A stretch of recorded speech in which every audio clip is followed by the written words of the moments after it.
other than that, I'm trying to make this quick.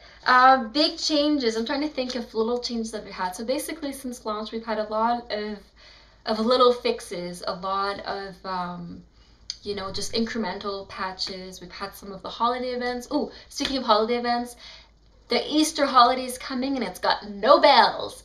Yes! The bell was such a frustration for me. I mean, you have to ring it once every 8 hours or something silly, or 4 hours, I don't know. But there was only so many times a day you could ring it. And again, the drops you get from ringing the bell is just kind of random, you know, percentage. You have like 20% of getting, you know, a cherry blossom branch or something, and it's just like, oh my goodness, just give me one, or give me like a purpose, you know, like I would rather trade items with other players to be sure that I get what I want, or that, you know, that there's actual progress going on, like the Halloween event in Final Fantasy XI, where you trade candy to monsters. You know that after a certain amount, you that there's a progression there, that you're gonna get what you want, that you know what to do in order to get it. And anyway, so if you spend the time and if you do the steps correctly, you know you'll get there. The random bell ringing thing is just not doing it for me, so I'm glad to see that that's taken out. I believe the event itself is going to be an Easter egg hunt, so we'll see how that goes. I'm very, very excited for that. And oh, the big announcement today, the patch that's going live today, is Grand Companies.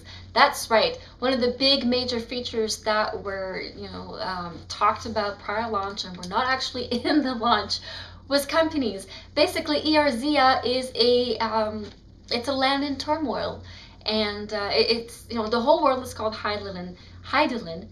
Eorzea is only the continent on which the adventurers, you know, you live, and where the city-states are located. Outside of Eorzea, there's an empire called the Garlean Empire.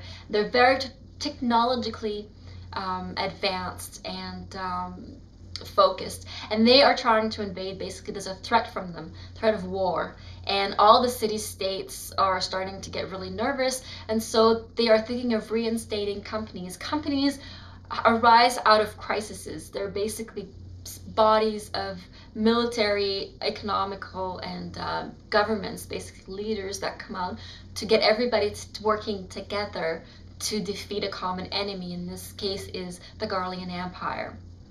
So each city-state has their own company. I believe the Limsa Laminsa, you have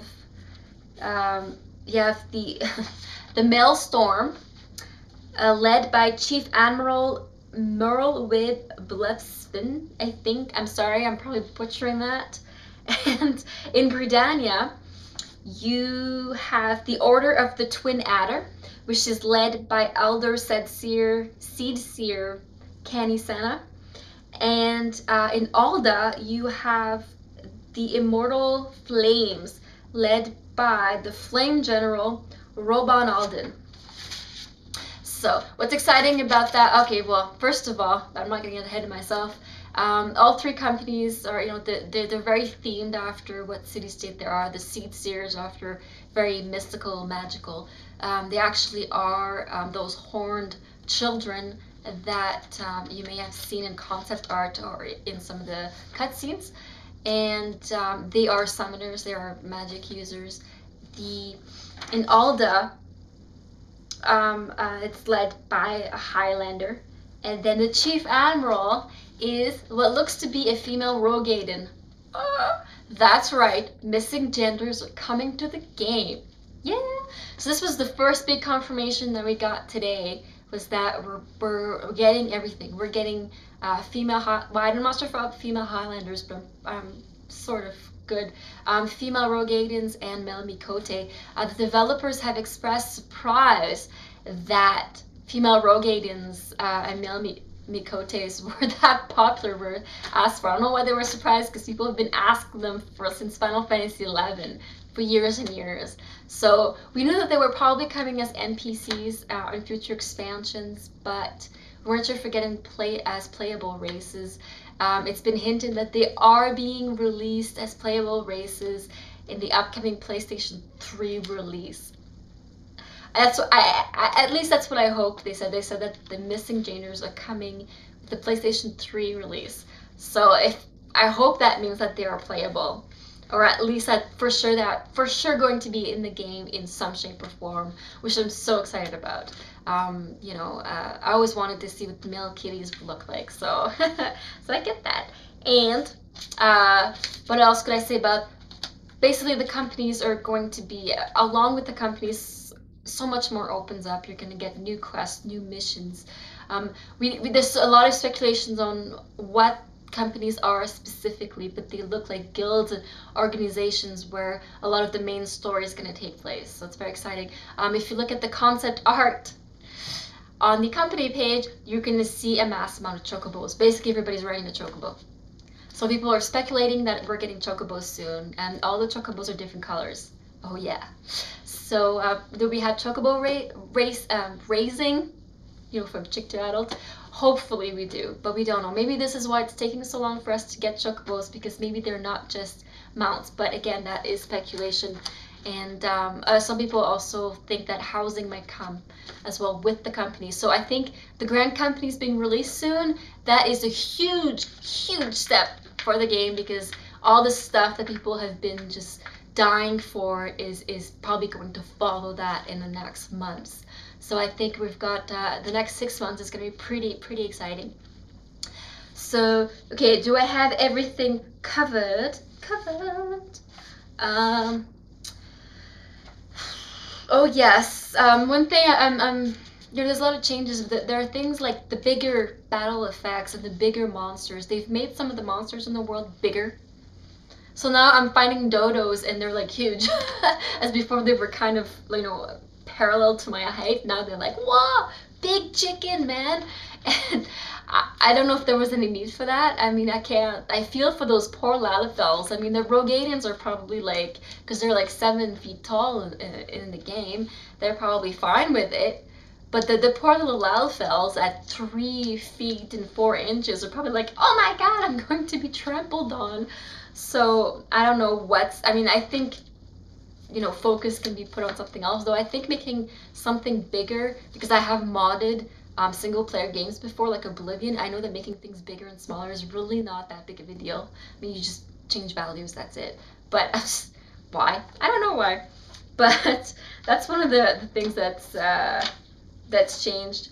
And now I'm rambling, and I think I'm pretty much done. Oh, party limits. Okay, so I've been asked again how the battle is changing the classes. One of the things about the first step in changing all of that was to change how the parties work. So now you can only have 8 people in a party.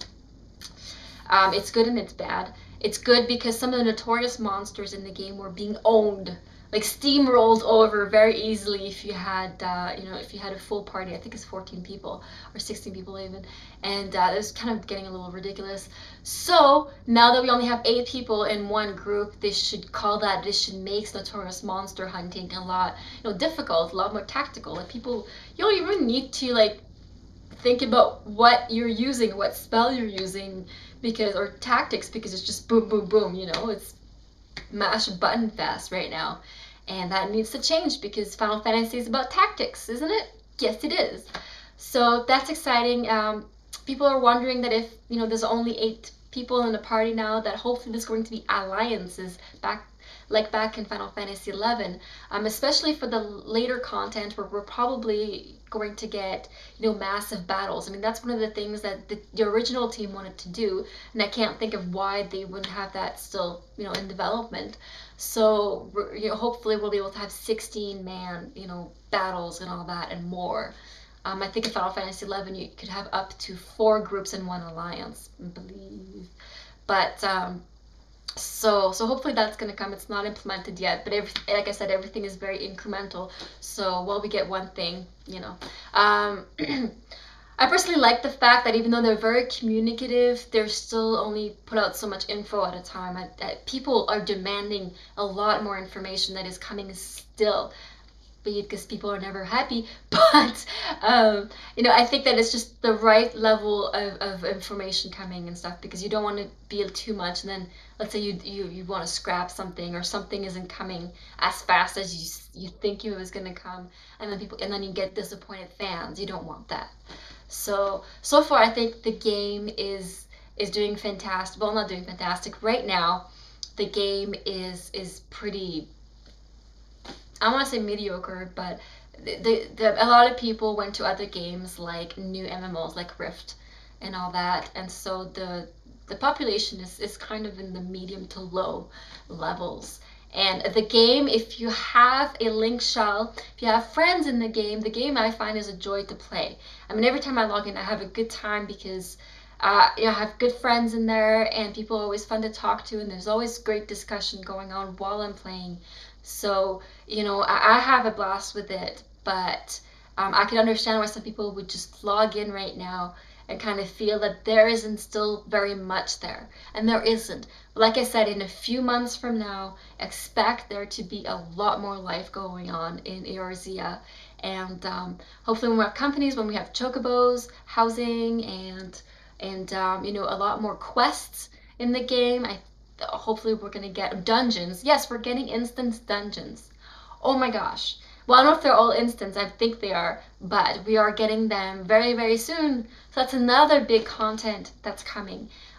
So yeah, and that was what people were really, really excited about. And I think that poll that we took, I think there was 2 polls that we took. I think there's a lot of people that wanted content as opposed to fixes. We kind of wanted both, but I think stuff to do is really, really important when you got a game that's live, even though they're not taking payment right now.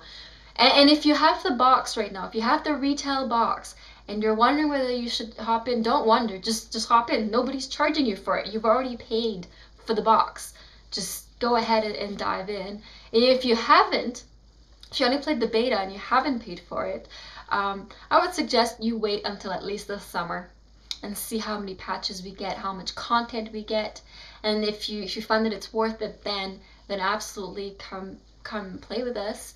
And again, you're gonna pay for the box with no monthly fee. I'm thinking the monthly fee will probably get reinstated, or not reinstated, never was, or applied when the PlayStation 3 launches, maybe a bit before that, but not before there's a serious amount of content and fixes.